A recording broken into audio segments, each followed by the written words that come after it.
Yeah, you didn't even realize that was the fighting arena. No. Well done, Jenkins. I wasn't told. I'm never told. All right, well, Suns fan here with Jenkins for this game 1 of a best-of-5 between T1 and VP. Both teams have looked very good. This, of course, is a rematch, as VP did win the previous series in the upper bracket finals 2-1, but all 3 games, for the most part, could have gone either way. These teams are definitely evenly matched. You are correct, Sunman. It seems like both of these teams have excellent late-game decision-making. They can change up what they're doing as the game is going. They're really good at figuring things out. They're not just one-trick ponies that do one style. As you can see, T1, look at this draft. This looks like an alliance draft to me. Magnus, Wyvern opener. Yeah. It's PA either with the Empower. Yeah. It's either respect or disrespect.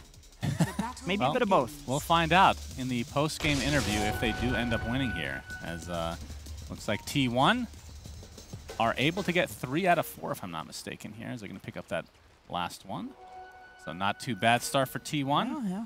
And yeah, let's talk about these lineups, because obviously the Doom, TA, Kunkka we saw from DM. He played a literally the best Kunkka game I've ever seen for that kind of a build. And we see a support silencer. Talk to me about this hero, Jenkins. It makes sense against the Magnus plus the Winter Wyvern opening. You have 2 heroes who are heavily reliant on bursting people with those 2 ultimates. And Silencer is just about the biggest buzzkill hero in the game for that. But I agree with what the panel was saying, that maybe a bit of what has made this hero fall off is the amount of good dispels for the global silence. Yeah, that's true. I mean, even neutral items are giving dispels these days, so that is definitely... I mean, yeah, I never really thought about that, but I mean, this hero isn't picked. Do you think that's the main reason towards it? Maybe not the main reason.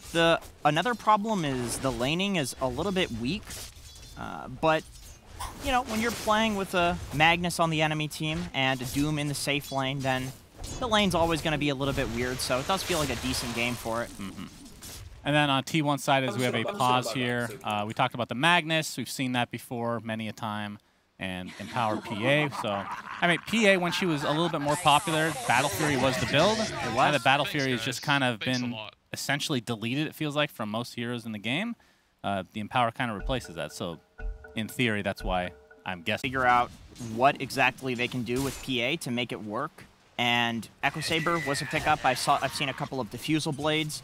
But with the Magnus, you can just go for the regular build minus the Battle Fury. He's rushing into a Deso and find a Carl. Has to pop the Fairy Fire. The Side Blades didn't connect that time around. And this is another lane we have yet to talk about that's very interesting. It's GPK on the TA, of course, which isn't uncommon at all. But versus Venomancer, who can just take off that refraction super fast. And we see some action here. Torrent's going to miss. Whitemon sidestepping it, but there's the Blink Strike. DM with the right clicks to follow. Save. Looks like he's going to be first-blooded, so T1 gets the better of this exchange. He's kind of the only person that can die in this lane very consistently. And with the level 2 on Kunkka, there's no X marks a spot, so he's just trying to set up the Torrent with pure skill. And against a PA, that's not easy. Even Enchantress has decent move speed, 320 at level 1. That's quite high. Another mass disconnect from T1. Yep, they got some lag issues. I believe they are probably still in the hotel in Kiev, is my guess. Yeah, there were a couple of internet outages. I was getting them less than anybody else was, though. Yeah, the Wi-Fi was, I mean, it was just the first couple days were not great, but then after that, they figured it out. Taper off. But talk to me about the Venomancer. I mean, again, I brought up the refraction, but what else is there to this hero that makes it good? Veno can take over TA's jungle. That's something. You've got the Plague Wards, and that's some of the best area control in the game, if not the best area control in the entire game. And so you can go into the TA's jungle, take up the Ancients, but you do need a supporting cast behind you. Veno can't do that alone. So these other side lanes need to go quite well for this to happen. We see Kingslayer just harassing the absolute crap out of Cuckoo, and Glaives of Wisdom are super annoying. The fact that you can steal some int without having to get a kill these days is temporary. Gives a little bit of a quality of life change for Silencer over the years. And Kingslayer is holding his point, so he doesn't know whether he wants to go for the Arcane Curse or the Last Word, possibly depending on if he needs to save somebody with the last word, get that silence out, or go for a kill with the Arcane Curse. Am I the only one that wishes this hero was viable enough to be carry again? I like the idea of I like the idea of ranged carries that are int, so like Lina types. Okay, I'm with you there, but don't you hate mana burn as a concept? Isn't that one of your shticks? No, it's just mana drain from Lion specifically. I see. You just hate Lion. I mean, look at Lion's face. He is the literal ugliest hero in the entire freaking game. He's so ugly, they've had to make so many different cosmetics of different color just to hide how ugly he has become. And to be frank, they're quite horrible. Yes, indeed. As you can see the skewer onto Kingslayer, slowed up with that Arctic Burn as well. Cuckoo continue the chase, but in the trees, Kingslayer. Yep, Shockwave is there to finish him off, and Nightfall not there in time, although nice little really punish. be able to do much anyway.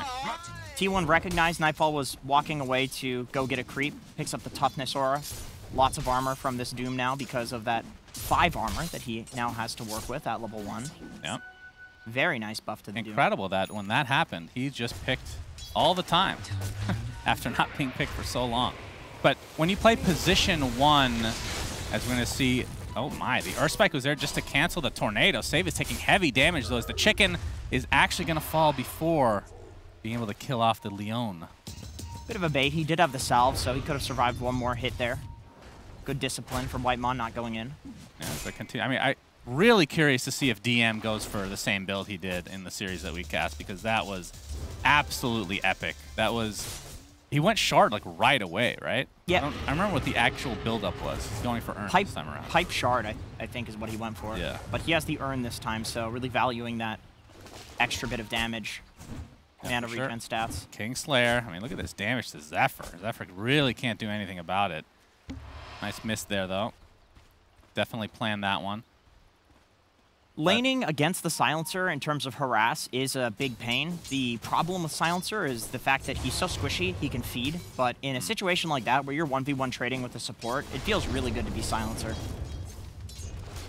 And back to the position 1 Doom. Is there, I mean, do you build any differently on this hero? Or is it the same kind of build, you just get it faster? No, I think the concept of this Doom late game taking 2 heroes out of a fight. Right. Oh, the X is just a little bit too slow, as it's actually 23 Savage not even getting the kill, but also getting X back into range of these creeps a little bit faster. Is this the first time we've seen DM Kunkka lose a lane? I think it is. 31-5 for 23 Savage and 26-2 for DM. I mean, he's not doing terribly. He's not getting dumpstered, but usually VP plays off of a completely snowballing offlane Kunkka. That's true. Yep, that's the first time in memory at least, but it is against T1, of course, so their laning is nothing to scoff at for sure. Yeah, they did get dumpstered by the Kunkka, so they looks like they have a decent Strike is there with the Enchanta slow. Torrent will connect, but DM is in quite a bit of trouble here. No reinforcements on the way. This is going to be yet another kill, this time to 23 Savage on the very important DM that we've been praising thus far. Save. Looks like he might get the Courier. Indeed, Earthspike only going to connect on a creep, though. But he looks to be just trying to dance his way out of here. That disgusting face of his. Not save, the Lion specifically. Whitemon has Enchant up soon. Nice double stun. Yeah, he is more than fine, and the slow comes out into Zephyr as well as GPK, able to secure himself an Illusion Rune. So at what point does Aveno start bothering the TA? Because so far, he's doing just fine. It does look like he's doing just fine. The traps are a problem. The Sentry Ward coming out from Carl is definitely something that is much needed. GPK is doing a really good job at keeping his distance, so Carl's not able to gale him, but you have to be careful, because this isn't one of those lanes that TA wins, or that Veno wins by just farming. You kill the TA. And so it's all about getting a gale when the TA walks up a little too far. Nightfall going to get that Scorched Earth off. Have the Doom available as well. Can they actually chase him down, though, is the question. He's going to go into the trees. We have some TPs coming in, trying to juke around. We see the Gale into the Poison Nova. Nightfall is just going to TP out, and the deny is there from Carl. So, in essence, nobody really dies. Favoring VP slightly because they force out the mid laner rotation. Maybe favoring them heavily if they get a decent chunk of damage on this mid tower. Which is very important. Does have that Blightstone to help him out. We've seen a lot of TAs do that throughout the major, where the enemy mid laner leaves and then they just dumpster the tower.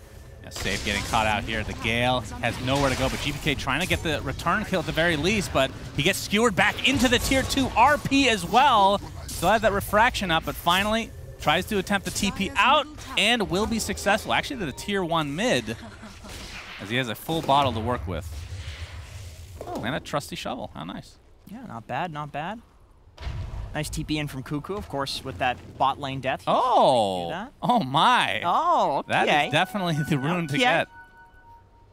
Not so bad. I mean, that Kobold is the end of me, personally. That thing's the worst. Walking around with tranquil boots, it spawns, punches you. It's like, I'm only killing you out of spite. Yeah. You're not even worth the gold. This is true. Killing you. People just leave it. They don't bother. Yeah, GPK at half HP, so he does have to be a bit careful here as the tomatoes are going to be harassing him a bit as we're seeing here we go. Impact move of the shovel. Yes! Oh, that was such Look at this efficiency. Oh, he bottled a little bit too quick there, yeah, to be fair. a bit. Not fully efficient there on GPK, but that's okay. A little bit of nerves getting to GPK here, it looks like. Yeah, definitely the nerves. I believe the tomato was running at him, so that's it is gotta quite be a some scary sight, yeah, for sure. You don't expect to see that. All right, but T1, I mean, this is against a Doombringer, so the fact that they're only up, I mean, they're up technically is a good sign for them to start this game out. Goes both ways, though. We have Magnus plus PA on one side, and then on the other side we have a Doom. So both lineups are kind of supposed to outfarm the other, and it cancels out. All right, fair enough, fair enough. 23 Savage is just going for straight Desolator after he picked up those treads, so that's pretty cool to see. And as we see a Hex in the bot lane, the 3-man gank from VP will be successful onto Zephyr. So in this instance where you're given essentially this farm from the Empower onto the PA, Deso, BKB, and then do you fight? Because typically in the old days, as in 2 months ago, it would be Battle Fury, Deso, BKB, then you fight. I think with just the Deso you can probably fight. Okay. Because you have these other heroes to set up for you and protect you. It's very difficult to fight into a Winter Wyvern Curse and a Magnus RP. At the very least, you can use these to protect your carry. Just literal AoE stuns. Worst case, you use them and the carry jumps away. Right. All right, well, Nightfall picked up his Midas. He is top net worth and doing very well. He already used his Doom, which, you know, it's one of those things where sometimes you're sitting on this spell for a really long time, but has gotten pretty good use out of it thus far. Night Slayer still only level 4, so no global signs to come, although I'm not sure who took the tome on their team. Might have been Whitemon, or maybe they're still delivering it, not sure. Either way, what kind of impact is the global silence going to have this game? Because do you have to itemize to try to get like a Lotus Orb or a Greaves or something like that to be able to work around it? Not necessarily. I think one problem with picking Silencer into Magnus is that, yes, Magnus is based pretty hugely on winning team fights with RP. That is a factor. But also, you hit creeps, you farm stacks. Veno's the same thing. You can control areas of the map with the wards and get farm that other heroes couldn't get. So T1 is perfectly fine with farming and just ignoring the global by virtue of not fighting. You just if the global never gets used, it's not a problem. Yeah, and you can see Carl going for the Invoker build. Brown Boots, Spirit Vessel, and now Midas is next. So we are seeing like a huge resurgence, I feel like, in Hand of Midas in the last 3 weeks, I want to say, that it was just not built on basically any hero. Maybe Doom and Invoker are the only two, but now we're just seeing it almost every game from these teams. I really wanted to ask in the interview T1 about their Midas, like when they think Midas is good, because like you said, you don't see it. It's only like late into the major that we started seeing it. But unfortunately, or fortunately, Whitemon was the interviewee, so he's a support player. I'm sure he's just like, God damn my cores, why are they buying Midases every game?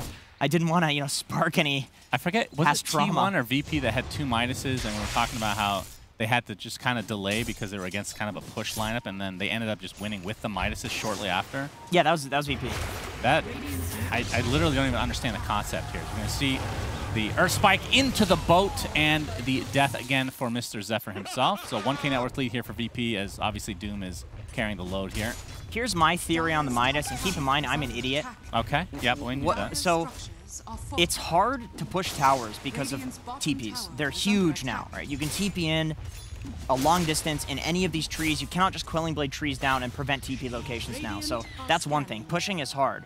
And then number two, there's all of these little tree paths to hide in now. So juking around the map and delaying the game is much easier than it was before. Before, if you split pushed, you would die. And these days, if you think that your team is good at hiding and being annoying, and T1, these are the guys building Midas, this is exactly what we see their supports doing every game, just sitting in trees, feeding or TPing out at low HP. And so I think that lends itself to playing this kind of delayed, there's a timer on you because we have Midas's style, because you think you can delay the game for long enough that the Midas has come into play. That's at least my theory on it. So what you're saying is Hand of Midas recipe will be increased by another 100 gold. Possibly. I don't think this sort of thing would work in pubs, though. I think you need a full lineup that is committed to... By the way, after all this talk, he's changed his mind. I think he might be listening in. He's like, you know what? I'm sick and tired of them talking about Hand of Midas. Let's just go for a heal set. It's more like if Sunsfan and Jenkins are saying that this is good, it's got to be complete garbage. I never said it was good. I'm just interested that people are buying. You're pretending to be interested in what I was saying. No, Hand of Midas is an interesting item. I'm not making that up. As Nightfall has his Blink Dagger now, and you can see that VP is smoking on a couple member here. Carl will be a very big kill if they want to go for him. They can see the courier is on its way. Nightfall jumps in. Carl, there's the Doom coming on, but it's going to cost him the Poison Nova. The Finger is there to finish him off as well, as Nightfall is going to get RP'd in turn. Cuckoo finds that kill himself, so it's a 1-for-1 with Save being the second now in favor of T1. It's a really good turnaround with these TPs. I'm realizing that this was a really great Veno pick for more reasons than just the fact that it counters TA. Of course, you also have the Kunkka, which the Veno counters because the boat wears off eventually, and then all of the Veno dots will kill the target. But also, if you Doom Veno and he gets all of his abilities off, the Doom was wasted. So it seems really good to just put the Veno in front and have him be the Doom target. And Global Silence was used in that fight, which... I have to go back and see if that was actually a little bit too early or not, but I mean T1 ends up on top in terms of the trades there overall. But still, very even game as expected between these two juggernaut teams. I mean, if I was picking, I know this is a little biased because we just watched the animation or whatnot, but top 4 teams in the world, these two would be in them. And VP is the only one that's like the question mark just because of the LAN performances. Yeah, I agree. But when you see them play online, it's just night and day from what we saw at the major itself. There seems to be a correlation between teams that have a lot of fun, that are high rank, and winning. People that have fun are good. That's not always true. I mean, EG at TI5, that was a miserable group. That's true. I can confirm that. I think everybody can confirm that. That's pretty obvious from afar. As Zephyr still in the trees here, Save trying to wrap around. Yep, there we go. The Hex. Earth Spike to follow with the Urn. And the Shark is coming. This will be an eventual kill onto Zephyr again, which, again, he's been kind of doing this thing on the Winter Wyvern, just trying to create space. You talked about the idea of just hanging around in the trees, delaying the push, and classic Zephyr. That's what he's doing. He expects this sort of thing at that point, and I think T1 does as well. But it's something you have to do if you're VP. You can't let a support sit there and counter push and delay. They're basically putting the onus on you to dive them to get that tower. So VP, they do it. As DM looks to be... I thought he was finishing the Spirit Vessel. Maybe it's on the way right now, but either way, he's going for the pipe next. Maybe the Spirit Vessel's... Yeah, there it is. Okay. Yeah, figured that much. Casual Hood against the Veno. This does make sense. Yeah. It's one of those things that just the healing over time, as well as the magic resistance, is enough often to survive through all of the Veno spells.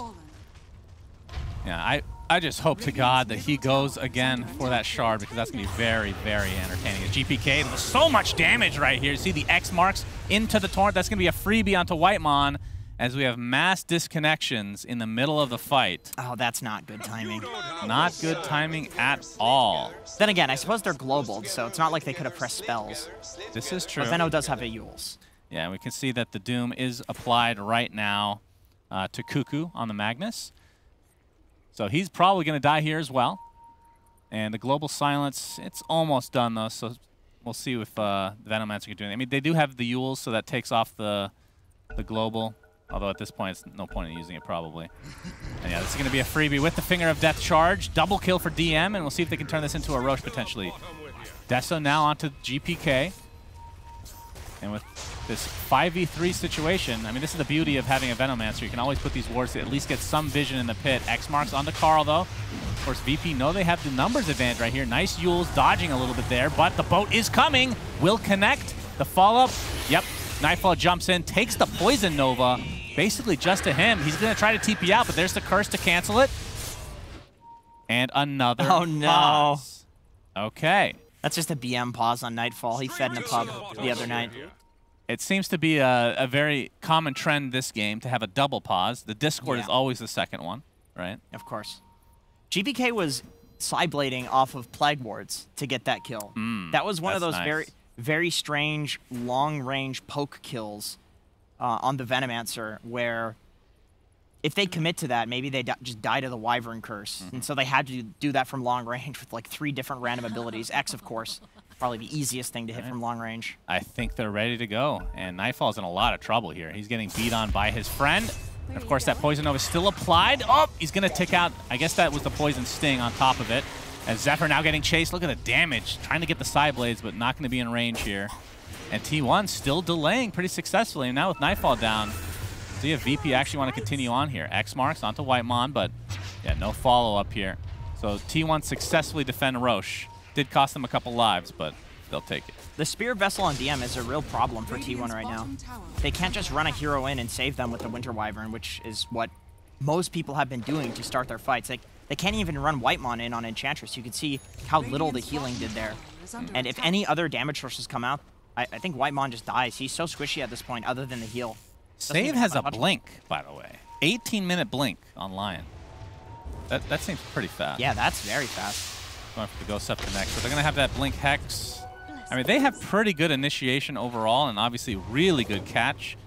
And that's on top of the Global Silence potential, which I mean, we've seen a couple times, but maybe hasn't had the biggest impact yet.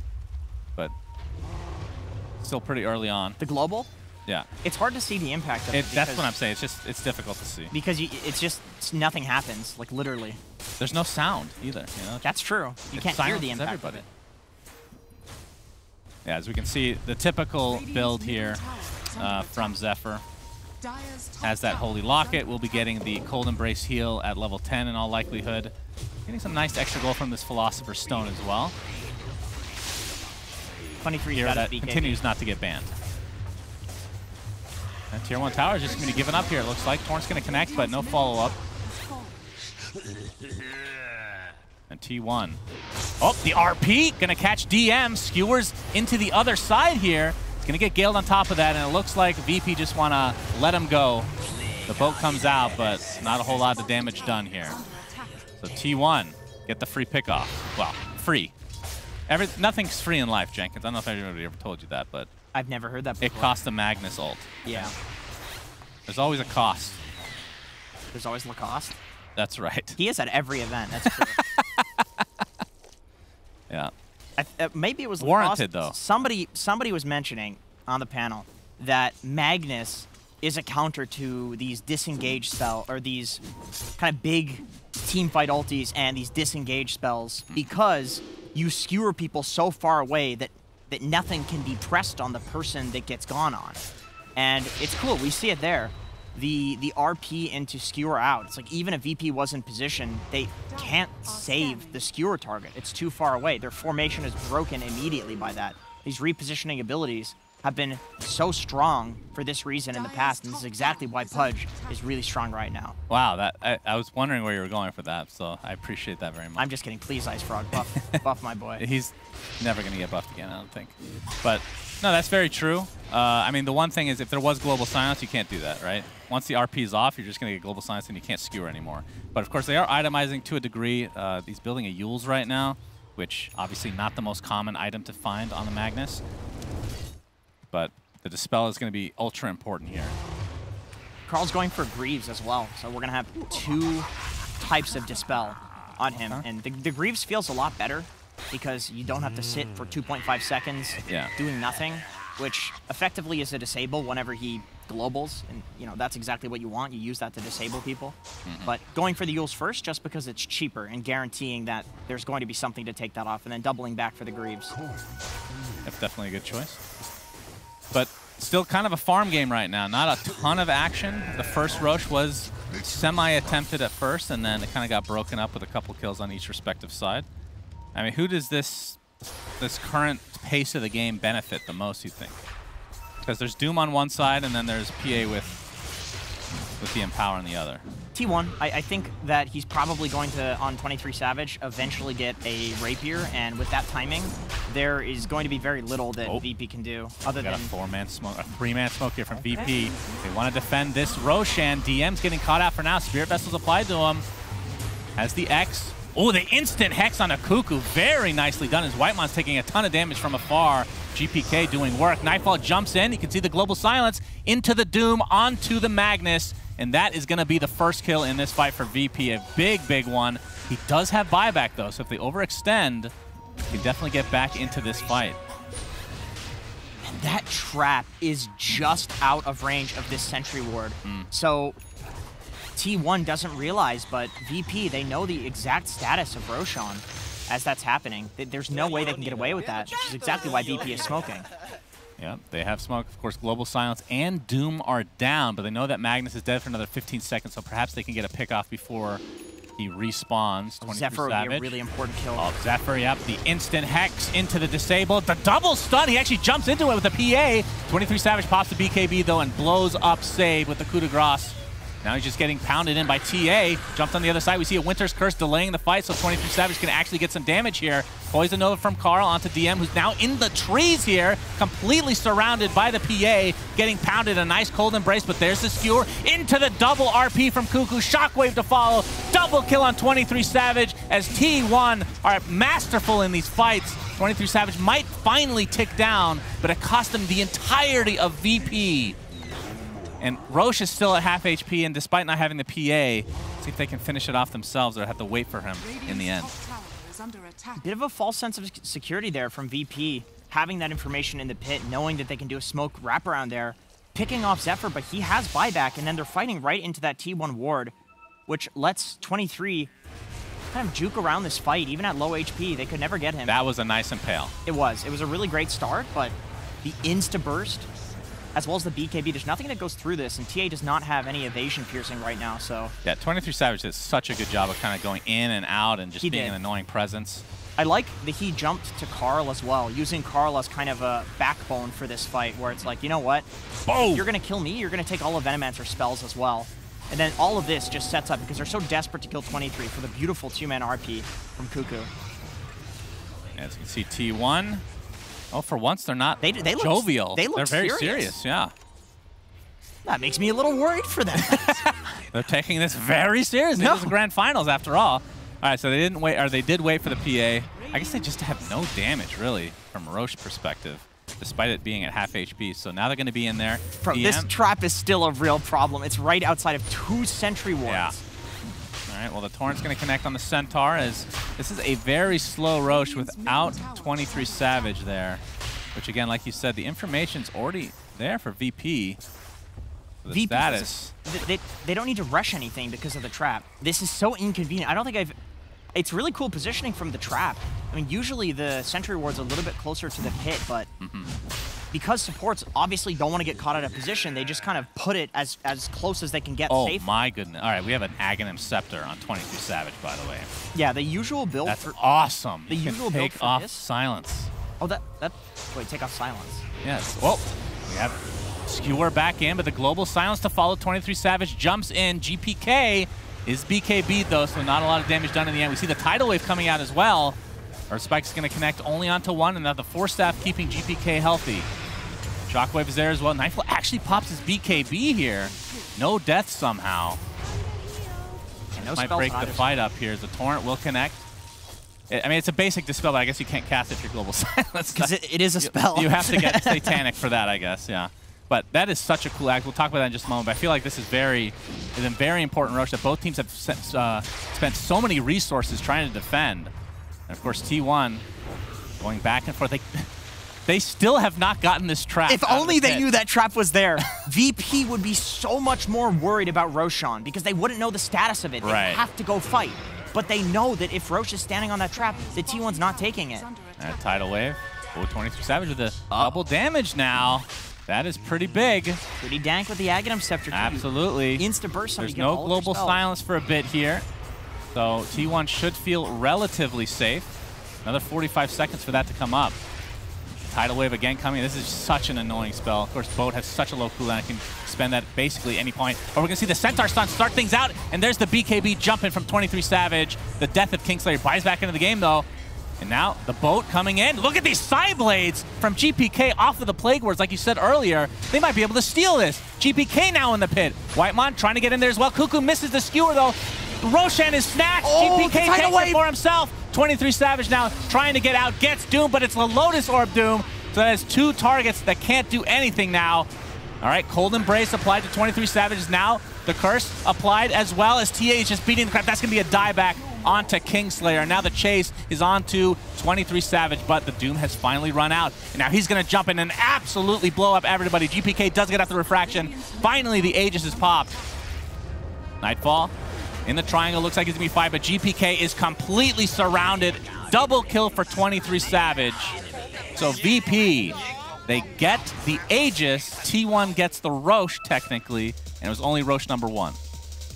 I love watching these two teams team fight. It's crazy. There's so much going on between the Tidal Waves, GPK hitting the Plague Wards, getting the pure damage, the Lotus Orb, the backline protection coming from T1. 23 Savage constantly playing on low HP. Can he actually get up again? He's constantly playing on low HP. He's doomed, but he's playing around his team. The Greaves are keeping him alive. Like, T1 is playing so together and around the high ground. Look at these side blades, dude. Oh my god.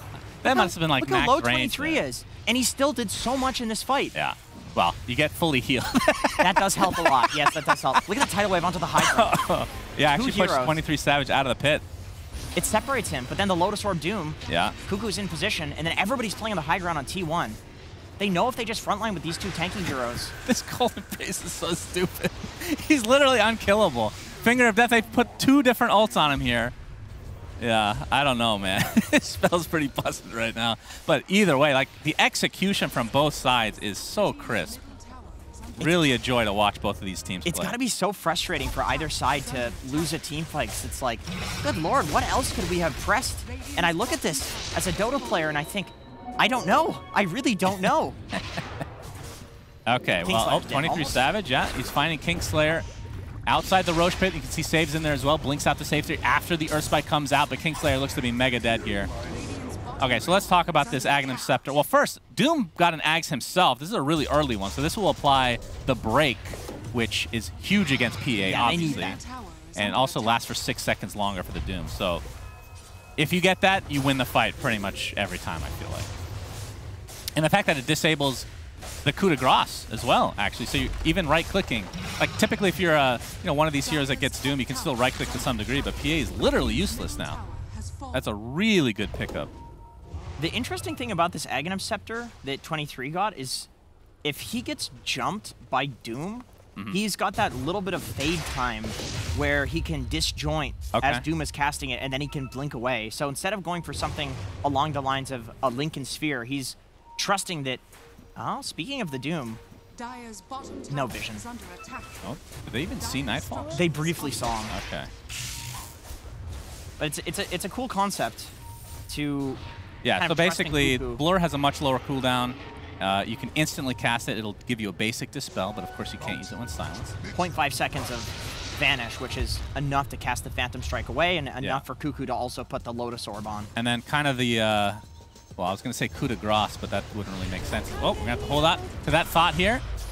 As Gale will connect on the Nightfall, has to pop his BKB pretty early. Ooh, Lotus Orb. He pumped the Doom, but there's the Winter's Curse. GPK is beating the absolute crap again out of him. There's the Global Silence to follow. Nightfall can't get off his Doom in time. Ends up dropping, but there's the RP. It's only going to connect on to 1, though. It's Kingslayer getting chased by 23 Savage, who now wants to focus on GPK with the Spirit Vessel applied right now. Arctic Burn as well, so no refraction for you. GPK gets Yules right outside his base, and it looks like he's going to be brought down in the end. Triple kill for 23 Savage.